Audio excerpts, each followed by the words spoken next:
सपने वो नहीं है जो नींद में आते हैं, सपने तो वो हैं जो नींद आने नहीं देते हैं। इंतजार करने वालों को उतना ही मिलता है जितना कोशिश करने वाले पीछे छोड़ के चले जाते हैं। करता रहे तू इंतजार, बन जा आलसी, कुछ नहीं मिलेगा। नमस्कार, मैं Vivek Bindra, founder and CEO बड़ा बिजनेस.com। खड़ा हो गया हूं रामेश्वरम के उस मल्लाह के बेटे जिसके एक कान में गीता के श्लोक गूंजते थे और दूसरे कान में डार्विन के सिद्धांत। नाव पे तीर्थ यात्रियों को रामेश्वरम के मंदिर लेके जाया करते थे, और जब तीर्थयात्री रामेश्वरम मंदिर की परिक्रमा करते थे उतनी देर बैठ के ये फिजिक्स के सिद्धांत पढ़ा करते थे। बिखरी जुल्फों वाले सिर्फ मेरे या आपके नहीं बल्कि पूरे देश के चहेते डॉक्टर एपीजे अब्दुल कलाम की आज बात करेंगे। एपीजे, ए मतलब अबुल उनके परदादा, पी मतलब पाकिर उनके दादा, जे मतलब जैनुल अब्दीन उनके पिताजी, और अब्दुल कलाम वो उनका खुद का नाम। 11वें राष्ट्रपति, 2002 से 2007 जनवादी राष्ट्रपति, पीपल्स प्रेसिडेंट। एक बार की बात है, कॉन्फ्रेंस में एक अंग्रेज ने पूछा कि अब्दुल कलाम कौन है, एक वाक्य में बताइए। तो वहां बैठे एक बच्चे ने जवाब दिया, he is simple Indian who is inexplicable, यानी कि जिसको एक्सप्लेन ही नहीं कर सकते even with the best of the objectives. यानी कि एडजेक्टिव क्या होता है, वो जो नाउन को समझाता हो। संज्ञा की विशेषता को विशेषण बोलते हैं। दुनिया के सारे विशेषण लगा दो पर उनकी विशेषता को परिभाषित नहीं किया जा सकता। ऐसे थे अब्दुल कलाम। एक बार किसी बच्चे ने उनसे पूछा, सफल होने का क्या मंत्र है? बोले 4 चीजें करनी है, 4 बातें। समझ लो ये वीडियो गेम चेंजर है। 4 बातें। बोला सफल होने के लिए पहले बनाओ बहुत जबरदस्त एम, ग्रेट एम। दूसरा, उस एम के लिए सारी नॉलेज एक्वायर करते जाओ, उसके लिए जो चाहिए नॉलेज एक्वायर कर लो। तीसरा, फिर करो दबा के हार्ड वर्क। और चौथा, परसीवरेंस। हार नहीं माननी है भैया। क्या नहीं माननी? हार नहीं माननी। जीवन को हमेशा ऐसे जियो कि जीवन खत्म होने के बाद भी लोग जिंदगी भर आपको याद रखें, अपनी अपनी जिंदगी तक आपको याद रखें। शुरू से शुरुआत करते हैं। डॉक्टर एपीजे अब्दुल कलाम, 15 अक्टूबर 1931 को उनका जन्म रामेश्वरम के तमिलनाडु में हुआ था। कमजोर आर्थिक स्थिति के एक मुसलमान परिवार में उनका जन्म हुआ। पेशे से उनके पिता नाविक थे, और पिता क्योंकि ज्यादा पढ़े लिखे नहीं थे तो शुरू से उनको काफी तकलीफें आई। एक बार क्लास के अंदर उनका एक दोस्त हुआ करता था जो कि मुख्य पुरोहित को बेटा था, और मुख्य पुरोहित को बेटा जो रामदास शास्त्री अपने इसके साथ में पहली बेंच पे बैठे मास्टर जी नाराज हो गए। ए मुसलमान लड़का प्रमुख शास्त्री के बेटे के साथ पहली बेंच पे कैसे बैठा? उनको लगा कि थप्पड़ पीछे बैठा दिया, भाग पीछे जाकर के बैठ। अब्दुल कलाम चुपचाप जाके पीछे बैठ गए। और क्या सोचिए, इस घटना पे उन्होंने उस दिन संकल्प लिया, पीछे बैठ के दुनिया बदलूंगा। और पीछे बैठना कोई मायने नहीं रखता, इसलिए वो कहा करते थे देश का सबसे अच्छा दिमाग क्लासरूम की आखिरी बेंच पे भी मिल सकता है। अच्छा, परिवार बहुत बड़ा था, 10 भाई बहन थे। पैसों की कमी तो होनी थी, तो अपने खर्चा निकालने के लिए अखबार बेचना शुरू किया। छोटी उम्र में अखबार क्यों बेचते थे? इनको पता था पैसा तो मिलेगा, लेकिन सारे रास्ते में बेचते वक्त पूरे अखबार को पढ़ जाऊंगा। चलते चलते सारे अखबार को पढ़ जाया करते थे। 8 साल की जब उम्र में थे ना, ये बहुत छोटे थे। इनके गांव से कई किलोमीटर दूर एक मास्टर जी बहुत बढ़िया गणित पढ़ाते थे, और बोले सुबह 4 बजे 1 घंटे की क्लास फ्री है, उसी बच्चे को पढ़ाऊंगा सुबह 4 बजे जो नहा धो के आएगा। अब ये कई किलोमीटर दूर सुबह 3 बजे उठ के तैयार हो के नहा के ठंडे पानी से किसी भी मौसम में, सर्दी हो बारिश हो या तूफान हो, 4 बजे पहुंच जाया करते थे। कलाम जब रात को भी घर में पढ़ते थे तो उनके वहां पे लालटेन होती थी, केरोसिन ऑयल से जलने वाली। 7 से 9 केवल 2 घंटे का तेल था इनके पास में, वो केरोसिन ऑयल, मिट्टी का तेल। लेकिन पिताजी माताजी इनकी जब देखा पढ़ने में इंटरेस्ट है तो उन्होंने अपने लिए अंधेरा रखा और इसके लिए 11 बजे तक किया। मेहनत से कभी डरे नहीं, ईमानदारी से कभी हटे नहीं। छोटा लक्ष्य देखना पाप के समान है, इसलिए हमेशा महान लक्ष्य चुनना होगा। जब 5वीं क्लास में थे, उनके टीचर सुब्रमण्यम अय्यर, श्री शिवा सुब्रमण्यम अय्यर, जो बच्चों को सिखा रहे थे चिड़िया कैसे उड़ती है, उसकी डिटेल की डिटेल, चिड़िया कैसे उड़ती है, चिड़िया कैसे उड़ती है, बच्चों को समझ ही ना आए तो ये उनको वहीं समुद्र के किनारे ले गए और वहां उड़ती हुई चिड़िया दिखाई। और वो लाइव एग्जाम्पल जब दिखाया चिड़िया उड़ती हुई, उसकी डिटेल की डिटेल पंखों की समझाई, तो उनके दिमाग में वहीं से इनका प्रोफेशन शेप हो गया। उनका घर समुद्र के करीब था और इच्छाएं आकाश से आगे थी, वहीं से एरोनॉटिक्स इनको समझ में आया। हाई स्कूल इन्होंने रामनाथपुरम के एक श्वार्ट हायर सेकेंडरी स्कूल में किया। और एक दिन एक बार अपने स्कूल में किसी गलत क्लास में पहुंच गए, और गलत क्लास में जब अंदर घुसे तो टीचर ने इनको चपत लगाई, जब तक तुम्हें यही नहीं समझ में आ रहा कि तुम्हारी क्लास कौन सी है, मैथमेटिक्स की क्लास में तुम गलत क्लास में पहुंच गए तो तुम क्या पढ़ोगे और क्या आगे बढ़ोगे। और वहीं इन्होंने इतनी पढ़ाई करी मैथमेटिक्स में कि 100 में 100 नंबर ले आए। टीचर भी हैरान हो गया, अगर तुम सूर्य की तरह चमकना चाहते हो तो पहले सूर्य की तरह जलना होगा। बचपन से ही आसमान में उड़ने की इच्छा थी, इसीलिए इन्होंने मद्रास के हाईएस्ट कॉलेज, देश का सबसे अच्छा कॉलेज था MIT, Madras institute of technology, वहां एरोनॉटिकल इंजीनियरिंग में दाखिला लिया। बहन ने काफी पैसा अपना सोना गहना गिरवी रख करके इनको 1000 रुपए दिया। कॉलेज में अब एरोनॉटिक्स था तो विमान के डिजाइन बनाने थे, प्रोजेक्ट मिला, अब विमान के डिजाइन बनाने में लग गए और डिजाइन जो बनाया और टीचर को दिखाया, टीचर को पसंद नहीं आया और टीचर ने कहा अगर तुम एक अच्छा डिजाइन नहीं बना सके ना अब्दुल कलाम तो तुम्हारी स्कॉलरशिप छिन जाएगी, स्कॉलरशिप छिन जाएगी, स्कॉलरशिप छिन जाएगी। इनका दिमाग चकरा गया। टीचर की ये बात सुन के पांव के नीचे जमीन खिसक गई। 1000 रुपए बहन ने गिरवी रखे, मुझे गहने अपने दिए थे और इन्होंने टीचर से कहा मुझको 1 महीना दे दो, बहुत बढ़िया डिजाइन दूंगा। टीचर ने कहा कोई 1 महीना नहीं, 3 दिन मिलेंगे, 3 दिन।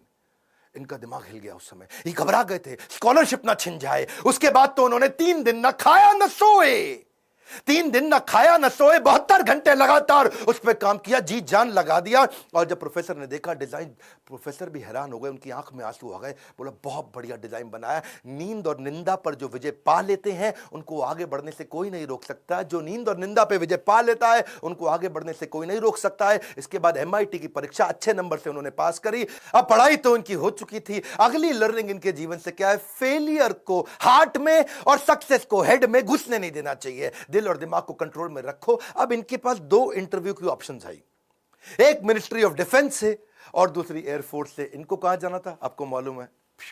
एयरफोर्स में। और जो डिफेंस का था वो दिल्ली में था और एयरफोर्स था देहरादून में। तो दिल्ली होते हुए देहरादून जा रहे थे और वापसी पे इनको दिल्ली आना था। अब जब ये देहरादून गए वहां पे 25 लोग एग्जाम देने आए वहां इंटरव्यू के लिए, जिनको वहां पे एयरफोर्स में सिलेक्ट होना था। अब 25 में से सीटें थी खाली 8 और इनकी रैंक क्या आई? 9वीं। फेल हो गए, वहां पे 1 नंबर से पीछे रह गए। 8 लोग सिलेक्ट हो गए, ये वहां रह गए। देहरादून से जब उतरते हैं सबसे पहले आता है ऋषिकेश। ये ऋषिकेश गए, वहां इनको मिले स्वामी शिवानंद। स्वामी शिवानंद तो बहुत पॉपुलर है, आज भी ऋषिकेश में उनके कई मठ हैं। तो इन्होंने शिवानंद के जाकर के अपनी तकलीफ बताई। उन्होंने इनको गीता पढ़ने के लिए जब बताया और इनसे कहा कि अगर ख्वाहिश आपके दिलो जान से निकले, पवित्र हो और उसमें शिद्दत हो तो कमाल की एक अजीब सी ताकत होती है उसके अंदर। इसीलिए जो तुमने सोचा है वो होगा, तुम विश्वास से रखो। ये गीता का लर्निंग था। यम यम तम तम, जैसा जैसा वैसा वैसा। यम यम वापी स्मरण भावम, जहां तुम्हारा स्मरण और भाव होगा तुम वैसे पक्का बन जाओगे। कलाम उसके बाद जब दिल्ली लौट के आए अपने गुरु से मिलने के बाद, तो वो मिनिस्ट्री ऑफ डिफेंस की नौकरी बची थी DRDO की। किसको पता था वही DRDO इनके देश को आगे बढ़ाने में सबसे कारगर होगा। ये वहां प्रमोट हुए और किनके साथ? डॉक्टर विक्रम साराभाई की टीम में आ गए। आप चाहते हैं डॉक्टर विक्रम साराभाई पे भी हम वीडियो बनाएं? ये पेट्रियोटिक थे, ऑपर्चुनिस्टिक नहीं थे। अब्दुल कलाम विशेष व्यक्ति थे। 1963 में विक्रम साराभाई की टीम से इनको सिलेक्ट किया गया कि इनको नासा भेजो भैया ट्रेनिंग के लिए। ये 6 महीने की ट्रेनिंग के लिए नासा गए। नासा समझो भैया, नासा, नासा अमेरिका सबसे बड़ी संस्था जिसमें आगे बढ़ना चाहते थे। नासा इनको देख के चौंक गया, बोला यार लड़का बहुत जबरदस्त है। और इनको क्या बोला? भाई तू बहुत चैंपियन है, मेरी बात सुन, तुझको दे रहे अमेरिकन सिटीजनशिप, यहीं रह जा, तनख्वाह देंगे इंडिया के 5 गुना ज्यादा, अमेरिकन सिटीजनशिप, यहीं किसी गोरी से शादी कर, ओए होए जिंदगी में आराम ही आराम। अपनी ऑटोबायोग्राफी, आत्मकथा में इन्होंने बताया कि एक बार के लिए इनके मन में भी विचार आया कि क्या मैं यहां रुकूं या नहीं रुकूं। वो बहुत चुनाव करना कठिन था कि आदर्शों की ओर चला जाए या माला माल होने के अवसर को गले लगाया जाए या पैसों और करियर के लिए। इन्होंने सोचा विदेश नहीं जाएंगे, देश सेवा के इस अवसर को नहीं गवाएंगे। लौट के देश आ गए। डिफिकल्टीज हमेशा आपकी सफलता के रास्ते में आएंगी। अगली कहानी काफी डिफिकल्टीज आई जब इन्होंने शुरुआती टीम साइंटिस्ट की इसरो में ज्वाइन करी। वो क्या कहते हैं, देखो लर्निंग समझना, इन्होंने हमेशा डिफरेंशिएट किया। रियल प्रॉब्लम अलग है, इनकन्वीनियंस अलग है। प्रॉब्लम और इनकन्वीनियंस अलग अलग चीजें होती हैं। अगर आपके घर में भैया आग लग जाए, घर में आग लग गई, धू धू के घर जल रहा है और उसी वक्त आपकी गर्दन भी टूट जाए, हाथ भी टूट जाए, पांव भी टूट जाए, उसको बोलते हैं आप मुसीबत में हैं। बाकी सब कुछ केवल सामान्य असुविधाएं होती हैं। इनके जीवन में इन्होंने असुविधा पे ध्यान नहीं दिया, रियल प्रॉब्लम्स पे ध्यान दिया। असुविधा बहुत आई क्योंकि ये शुरुआती टीम में इसरो की ज्वाइन किए थे। जिंदगी में जितनी बड़ी मुश्किलें होंगी और उन पर अगर आपने काबू पा लिया तो उतना ही बड़ा आपका नाम भी होगा। जब इन्होंने ज्वाइन किया शुरुआती दिनों में तो सेंट मेरीज चर्च था, कुछ नहीं दिया गया, कोई इन्वेस्टमेंट नहीं थी वहां पे।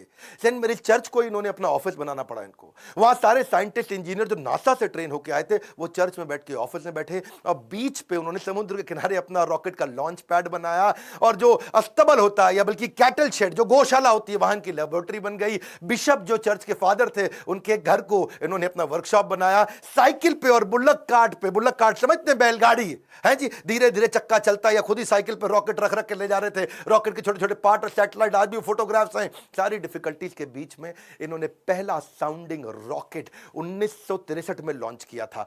ये इतना मशगूल हो गए भैया काम में, इतना मशगूल हो गए, इनकी सगाई फिक्स हो गई थी।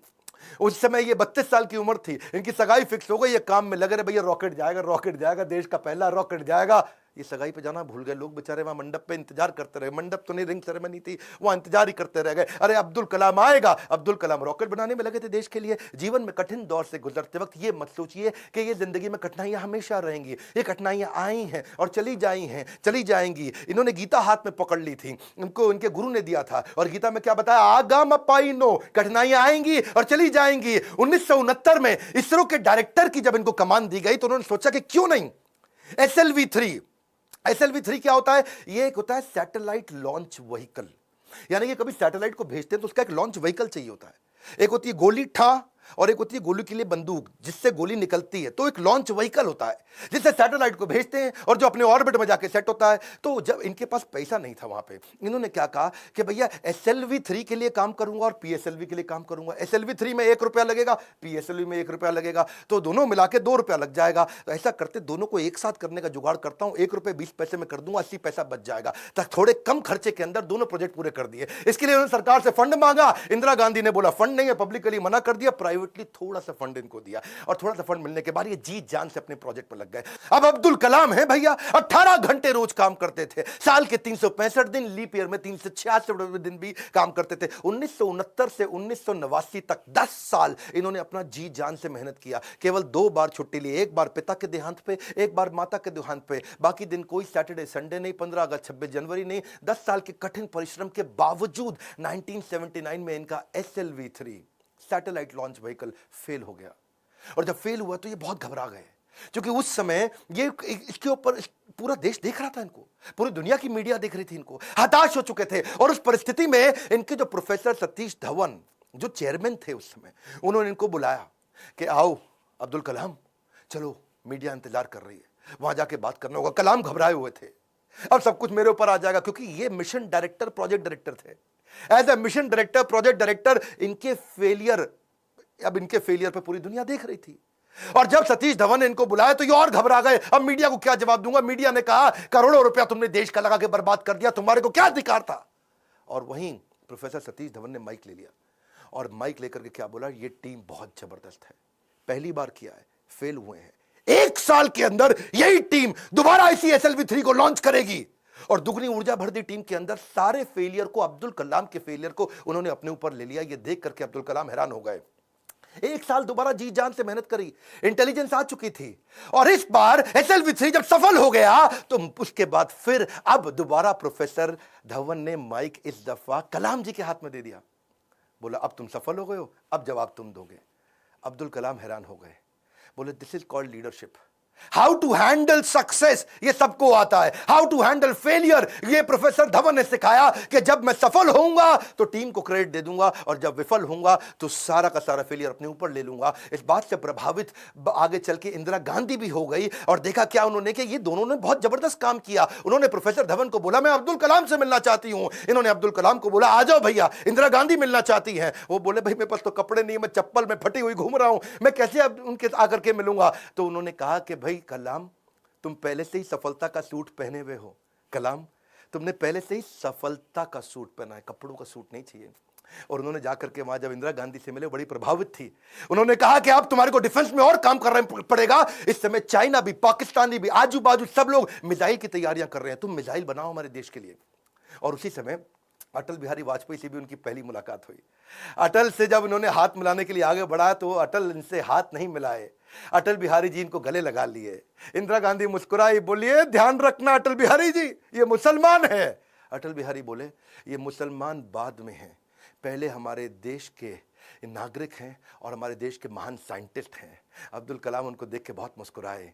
सफलता पे सफलता मिल रही थी, उसका उन्हें इनाम भी मिल रहा था। 1981 में पद्म भूषण अवार्ड दिया, 82 में DRDO का डायरेक्टर बना दिया। डिफेंस की ऑर्गेनाइजेशन DRDO उसके मुख्य पद पे आ चुके थे, पर मन से वो खुश नहीं थे, मन से खुश नहीं थे, क्योंकि जानते थे कि चाइना और पाकिस्तान मिसाइल पे मिसाइल बना रहा है और उन्हें देश की सुरक्षा खतरे में नजर आ रही थी। उस दौरान कमाल की बात देखो, अजीबो गरीब इमेजिनेटिव व्यक्ति थे अब्दुल कलाम जी। उन्होंने महाभारत को पढ़ना शुरू किया और महाभारत में बर्बरीक की कहानी सामने आई, उससे बड़े इंस्पायर्ड हुए। बर्बरीक की कहानी अलग सी थी। बर्बरीक कहते हैं कि उनके पास 3 तीर है और 3 तीर से वो क्या करेंगे, पहले तीर में सबको प्रोटेक्ट कर लेंगे, भाई किस किस को प्रोटेक्ट करना है, दूसरे में किस किस को अटैक करना है। मेरी बात समझना, पहले 2 तीर में क्या करेंगे, किसको अटैक करना है उन सबको डिसाइड कर लेंगे, उसके बाजू में किस किस को, सबको थोड़ी पूरा का पूरा शहर उड़ा दें भाई। जिसको प्रोटेक्ट करना है उसको सिलेक्ट कर लिया, जिसको अटैक करना है उसको सिलेक्ट कर दिया, तीसरे तीर में गेम ओवर, खत्म कर दिया। तो उनके पास 3 तीर थे। वहां सोचे यार ये तीर किसको प्रोटेक्ट, किसको अटैक, कैसे जाना है, किधर किधर जाना है, बड़ा गाइडेड तीर है। वहां से उन्होंने इंटीग्रेटेड गाइडेड मिसाइल प्रोग्राम तैयार किया कि क्यों नहीं कोई ऐसी मिसाइल बना दे कि आदमी लेफ्ट भागे तो मिसाइल लेफ्ट चली जाए, आदमी राइट भागे तो मिसाइल राइट चली जाए, और जिस टैंक को उड़ाना है वो टैंक आगे निकल गया तो मिसाइल आगे चली जाए। गाइडेड मिसाइल कैसे बनाए, बर्बरीक के उनको इस प्रसंग से इमेजिनेटिव थे। एक इंटरव्यू में बोले कि भगवान कृष्ण के सुदर्शन चक्र से सीखने को मिला। भाई भगवान कृष्ण का सुदर्शन चक्र बड़ा रिमोट कंट्रोल्ड होता है। भाई कृष्ण ने चक्कर छोड़ा और सामने वाले के पास जाके पहले चक्कर रोक दिया, जितनी देर पहले बातचीत करनी है बातचीत कर लिया, चक्कर घूमे जा रहा है, और जब बोलते खत्म करो अटैक करो तो चक्कर मारा उसको और वापस आ गया। तो बोले यार ये बड़ा सिस्टम है, बड़ी एडवांस टेक्नोलॉजी थी। तो वहां से उनको इंटीग्रेटेड गाइडेड मिसाइल ये मॉडल उन्होंने शुरू किया और उसके बाद उन्होंने एक के बाद एक मिसाइल की झड़ियां लगा दी। देखो, who dare to imagine the impossible are the ones who will break all human limitations. Imagination के बारे में वो हर कॉलेज में लेक्चर दिया करते थे। 1985 में उन्होंने त्रिशूल नाम की मिसाइल लॉन्च करी, फिर उन्होंने पृथ्वी लॉन्च करी 1988 में। 89 में अब अग्नि के पीछे लगे हुए थे। उन्होंने आकाश भी कर दिया, नाग भी कर दिया, अग्नि नहीं होती थी उनसे, अग्नि में बार बार फेल हो रहे थे। अग्नि मिसाइल ये बड़ी इंपॉर्टेंट प्रोजेक्ट था, लेकिन देश भर में अब लोगों ने क्वेश्चन करना शुरू कर दिया। लोग अपने अपने हिसाब से इसका अलग अलग मतलब निकाल रहे थे, भाई क्यों फेल हो रहे हैं। अमूल ने तो वहां पे एक एड लगा दी और अमूल कहता है जी अग्नि मिसाइल के अंदर तुम्हारा पेट्रोल कम पड़ जाता तो अमूल का बटर डाल लो। लोगों ने मजाक बनाना शुरू कर दिया और बार बार लोगों के सवालों के कारण ये बहुत सीरियस थे और उसी 89 के एंड आने से पहले पहले इन्होंने अग्नि को भी सफल बना दिया। बार बार असफल होने पर भी उत्साह न खोना ही सबसे बड़ी सफलता है। बाकी सारे शक्तिशाली देशों को वो देख रहे थे, वो मिसाइल लॉन्च कर रहे थे, दूसरे महाद्वीप पे कैसे अटैक कर सके, इंडिया से मिसाइल छोड़े यूरोप तक पहुंच सके, अमेरिका तक पहुंच सके, दूसरे महाद्वीप तक पहुंच सके। सब लोगों ने बड़ी तैयारी करी। इन्होंने 89 में अग्नि को जब लॉन्च किया तो रशिया, यूएस, चाइना, फ्रांस और यूके के बाद भारत छठा देश था जिसने इतने पावरफुल मिसाइल्स बनाए। मेरी बात समझिए, दुनिया भर के 250 देशों को पीछे करके अब्दुल कलाम थे जिन्होंने भारत को छठे रैंक पर लाके खड़ा किया। हाँ, ये कहते थे मिसाइल यूज नहीं करना है, लेकिन विराट रूप तो दिखाना है ना अपना। 10वें अध्याय के बाद जब भगवान कृष्ण ने देखा कि अर्जुन उबासी ले रहा, अर्जुन सीरियस नहीं ले रहा, तो मैं विराट रूप दिखाऊं। और जब कृष्ण ने विराट रूप दिखाया, कृष्ण ने मारा नहीं, किसी को विराट रूप दिखाया, अर्जुन एकदम लाइन पे आ गया, बात समझ आ गई बात। इसीलिए कभी कभार बाजू का पाकिस्तान, चाइना जब आंख दिखाए तो विराट रूप दिखा दो, थोड़ी मिसाइल छोड़ देंगे, विराट रूप दिखा दो, अपने आप लाइन पे आया, समझ आ गया, वापस आ जाओ, सॉरी। तो ऐसा अब्दुल कलाम जी ने स्ट्रॉन्ग बनाया। उनकी मेहनत 1993 में और रंग लाई जब पीएसएलवी को भी उन्होंने सफल कर दिया। आज वही कलाम जी की देन है कि पीएसएलवी से हमने 10 रुपए किलोमीटर के कम खर्च पे भी मंगल तक सफर पूरा कर लिया जी। 2014 में हॉलीवुड की मूवी में जितना खर्चा था उससे कम के अंदर तो हमने मंगल का सफर कर लिया। 2017 में ये अब्दुल कलाम जी थे जिनके चलते 104 सैटेलाइट एक रॉकेट से लॉन्च किए। दुनिया में सबसे सस्ता अफोर्डेबल प्रोग्राम ये अब्दुल कलाम जी की देन थी। 1979 में वही कलाम थे, वही भारत था, कोई देश मदद नहीं कर रहा था। ये 1979 था और आज 2017 में ये कलाम जी की देन है जब दुनिया भर के देश इंडिया के पास आए, भाई हमारा भेज दो यार, अपने रॉकेट में हमारा भी भेज दो। हमने यूएस की मदद करी, नीदरलैंड की करी, स्विट्जरलैंड की करी, इजराइल की करी, कजाकिस्तान की करी, यूएई की करी और हमारे 100 मिलाकर के 104 सैटेलाइट एक साथ भेजे थे। ये अब्दुल कलाम जी की देन है। अच्छा वापस चलते हैं 93 के पीएसएलवी जब उन्होंने इसको सफल बनाया, उसी समय न्यूक्लियर पावर की बातचीत दुनिया भर में बहुत हो रही थी। इन्होंने देखा कि भाई अमेरिका धमकियां भी बहुत दे रहा था। अब बात यह है कि धमकियों से डरना पुरुषार्थ से बेईमानी है और जो देश के लिए कुछ भी कर गुजरे वही सच्चा हिंदुस्तानी है। कलाम जी सच्चे हिंदुस्तानी थे। उन्होंने 3 तरकीबें अपनाई। पहली, जितने भी अपने साइंटिस्ट हैं उनको आर्मी की वर्दी में डाल दो, सैटेलाइट को समझ ही ना है कि भाई ये तो नॉर्मल आर्मी घूम रही है, ये कोई साइंटिस्ट थोड़ी है, ये तो नॉर्मल आर्मी है। पहला। दूसरा, जब भी ये कोई काम करेंगे उसी समय के बीच में करेंगे जब एक सैटेलाइट जाएगा और दूसरा आने वाला उसके बीच में कर लेंगे। एक आएगा एक जाएगा उसके बीच में कर लेंगे, एक आएगा एक जाएगा उसके बीच में कर लेंगे। तो ये उतने ही टाइम में तैयारी करते थे। और तीसरा, काम खत्म होने के बाद जमीन को एकदम साफ सुथरा ऐसे सेट करते थे, जब सैटेलाइट आएगा पता ही नहीं चलता कुछ हुआ यहाँ पे, ओए आर्मी वाले आराम से घूम रहे हैं। अमेरिका को पता नहीं लगने दिया। 1992 से 97 लगातार उन्होंने काफी काम किए। आसपास के गांव और अन्य लोगों को कभी नहीं पता चला कि यहां हुआ क्या है, और यही मेहनत उनकी रंग लाई। 1998 में भारत ने ऑपरेशन शक्ति के नाम से परमाणु परीक्षण कर दिया, चुपचाप कर दिया। आज इन्हीं प्रयासों से भारत परमाणु समृद्ध बन पाया है। 5 देश थे उस समय में, फ्रांस था, यूएस था, रशिया, यूके और चाइना। ये 5 देश थे। हमें किसी से दिक्कत नहीं थी, हमें चाइना से दिक्कत थी, क्योंकि चाइना चुपचाप उस समय पाकिस्तान को भी परमाणु शक्ति दे रहा था। वो तो आपको पता ही है जी, है वो तो उसका नाजायज, मैं जरा नहीं बोलूंगा। तो उसके चक्कर में, पाकिस्तान और चाइना के चक्कर में यहां इंडिया ने काम पूरा कर दिया। उनके लगातार प्रयासों के चलते 1997 के अंदर उनको भारत रत्न दिया गया। 41 साल तक उन्होंने भारत की सेवा करी। 1999 में वो रिटायर हुए। उन दिनों वाजपेयी जी एक्शन में चल रहे थे इधर, यहां ये रिटायर हुए, वाजपेयी जी एक्शन में। उन्होंने फोन मिला दिया, ओ हाँ भी कलाम जी, बात सुनो यार, अपना मंत्रिमंडल हम बना रहे हैं, तुम्हारे को हम मिनिस्ट्री देना चाहते हैं, आ जाओ यार। तुम बुद्धिमान आदमी हो, विजनरी लीडर थे। वाजपेयी जी अपने आप में विजनरी थे। बोले अब्दुल कलाम को लूंगा तो बहुत अच्छा रहेगा, माइनॉरिटी भी हमारे साथ जुड़ेगी, बुद्धिमत्ता भी मिलेगी, इंटेलिजेंस भी बिल्ड होगा। अब्दुल कलाम जी को कन्विंस करने में लगे। कलाम जी बोले 1 दिन बाद बताऊंगा जी। 1 दिन बाद कलाम जी ने फोन कर दिया कि जी मैं अस्वीकार करना चाहता हूं, और मिल करके फिर जाके बोला कि मुझको एक नई पीढ़ी तैयार करनी है जो भारत को विश्व गुरु बना सके। एक नई पीढ़ी तैयार करने के लिए मैं कॉलेजेस में पढ़ाना चाहता हूं। अपनी टीचिंग के प्रोफेशन के लिए अन्नामलाई यूनिवर्सिटी तमिलनाडु साउथ वापस चले गए। अगली बार यहां तो सब ठीक हो गया। अब जब राष्ट्रपति बनने का समय आया 2002 में, कई लोगों का नाम आया, बहुत सी चीजें आगे पीछे हुई, और उन्हीं दिनों जब वो नाम आया तो फिर से यहां घंटी बजती रही इनके ऑफिस के अंदर, कलाम जी के। और जब ऑफिस में घंटी बजती रही, किसी को नहीं पता चला, तो किसी ने, इनके वाइस चांसलर ने इनके यूनिवर्सिटी में जाके भाग के कलाम जी को बोला, अरे कलाम जी आपके यहां प्रधानमंत्री जी का फोन आ रहा है बार बार। कलाम जी गए, उन्होंने फोन उठाया, तो नमस्कार, बातचीत शुरू हुई। तो वाजपेयी जी ने कहा, देखिए एक रिक्वेस्ट करूंगा, अब मना नहीं करना, पिछली बार आपने मना किया था, अब नहीं करना। तो कलाम जी ने पूछा, कहिए क्या रिक्वेस्ट है। वाजपेयी जी बोले, हम आपका नाम देश का राष्ट्रपति बनाने के लिए रिकमेंडेशन देना चाहते हैं, आप हाँ कर दीजिए।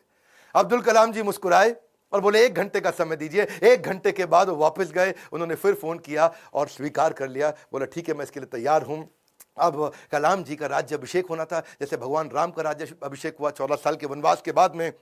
और भगवान राम जब वापस आए और उनका अभिषेक, तो अभिषेक के समय पर उनके भाई ने उनसे पूछा कि आप किस किस को राज्य अभिषेक में बुलाना चाहते हैं। तो भगवान ने बोला 14 साल में था नहीं, मेरे यहाँ कोई दोस्त है नहीं, और जो हमारे दोस्त थे उन सबको आप जानते ही हैं, आपने सबको इन्वाइट कर ही लिया होगा। और इतने में भगवान राम ने कहा, हाँ, पर इस वनवास के दौरान मेरा एक दोस्त बना था।